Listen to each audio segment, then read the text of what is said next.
right. And then let's move on to your third book in China, which again was a big hit.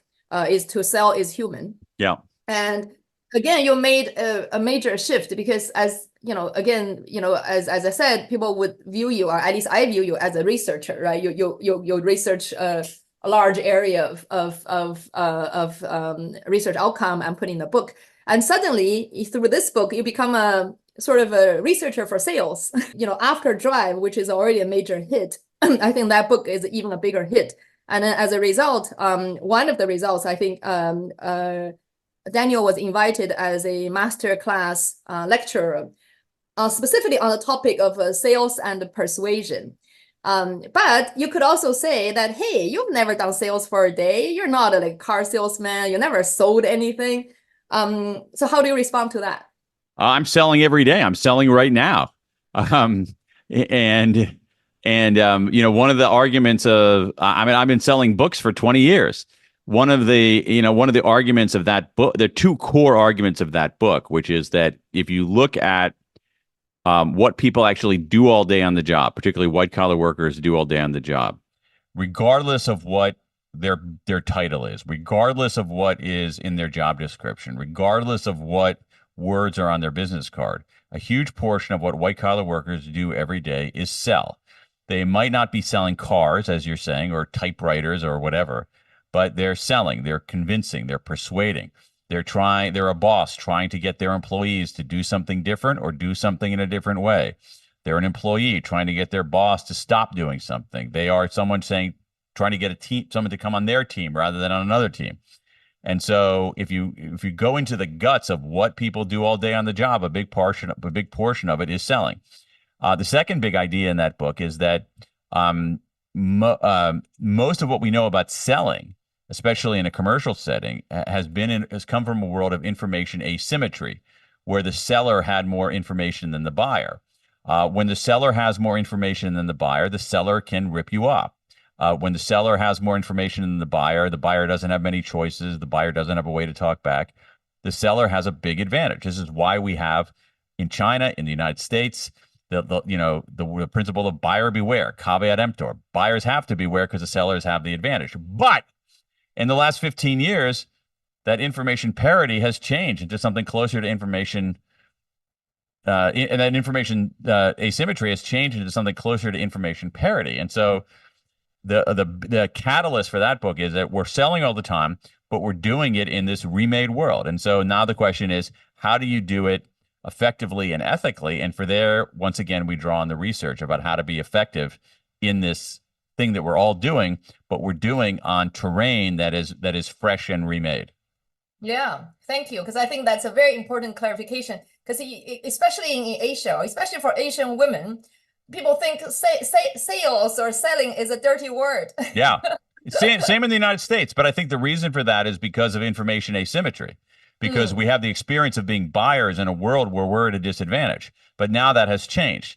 The other thing is that, one of the things is if you go into the research, one of the things that you see and is that we have this, so the research gives us different ways to do things. So we have this, we have this intuition, this belief that the people who are best at sales are very strong extroverts.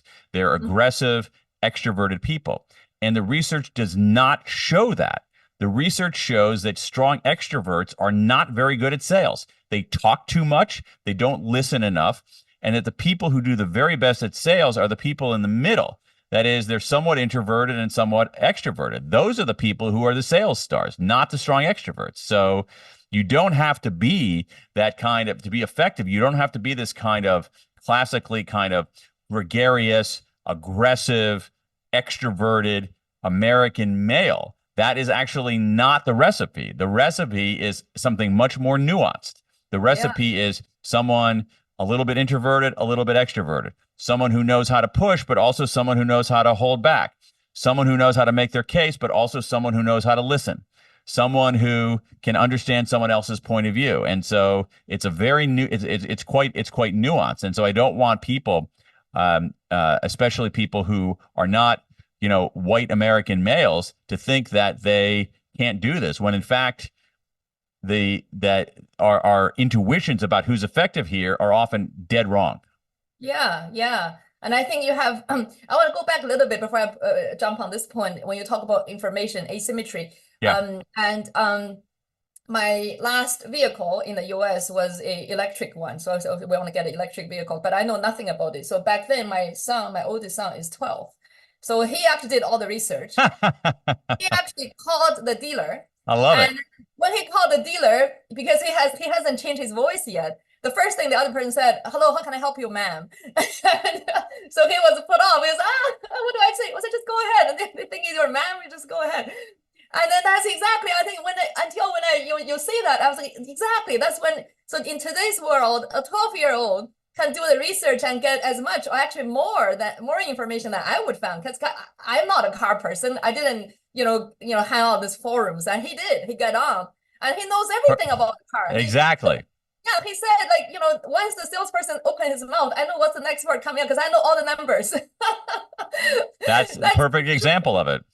Yeah, yeah, indeed. So like then that's why I was thinking why your book is so amazing, because like our human beings almost have this inertia or delay in recognizing what has changed.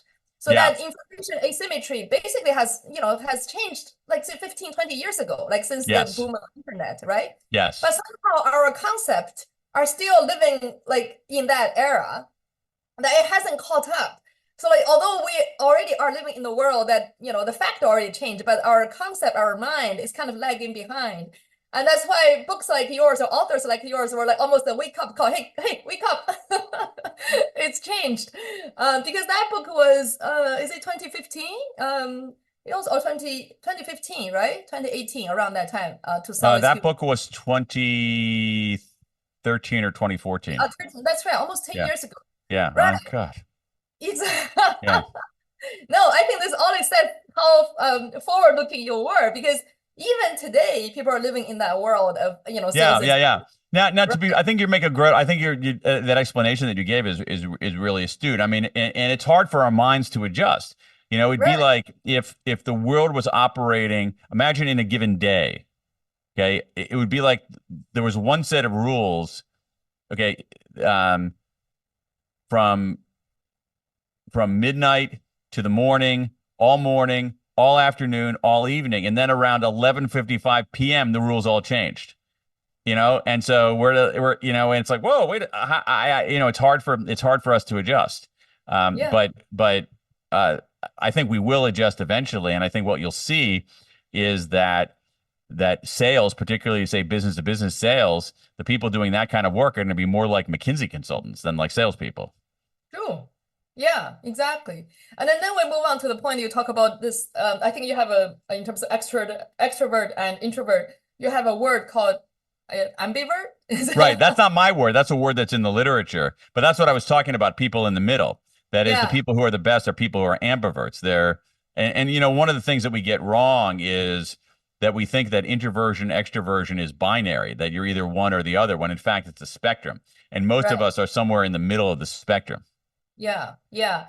And then also in your book, you basically talk about the new ABCs. Yes. I think this extrovert introvert you put in the category of called attunement. Yes.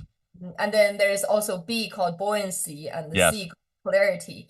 Um, uh, I'll have you say more about it, but I want to say that before you speak is that because when I was reading those, I was like, wow, this is far more than sales. This is like everything about how you interact with people, right? Exactly. Thank you. You're exactly. Yeah. So share with us like ABC, like what's attunement? And then attunement you That's, I talk mean, that's why the book is called To Sell is Human. It's part of human, what human right? beings do. It's part of who we are. You and I Yeah, are both parents. So let's talk about the attunement. So attunement is perspective taking. Can you get out of your own head and see things from someone else's point of view? yeah, We don't have a lot of power to force people to do things. So what's more effective is understanding where they're coming from, seeing their point of view, and finding common ground. That's yeah, something that's important in sales, but it's something that you and I want our kids to be able to do too, right, as right. human beings. Um, Exactly. Buoyancy, I come up with the word buoyancy, is that one of the people who I interviewed, one of the salespeople I interviewed for that book, talked about when he was selling. He says, every day I face an ocean of rejection.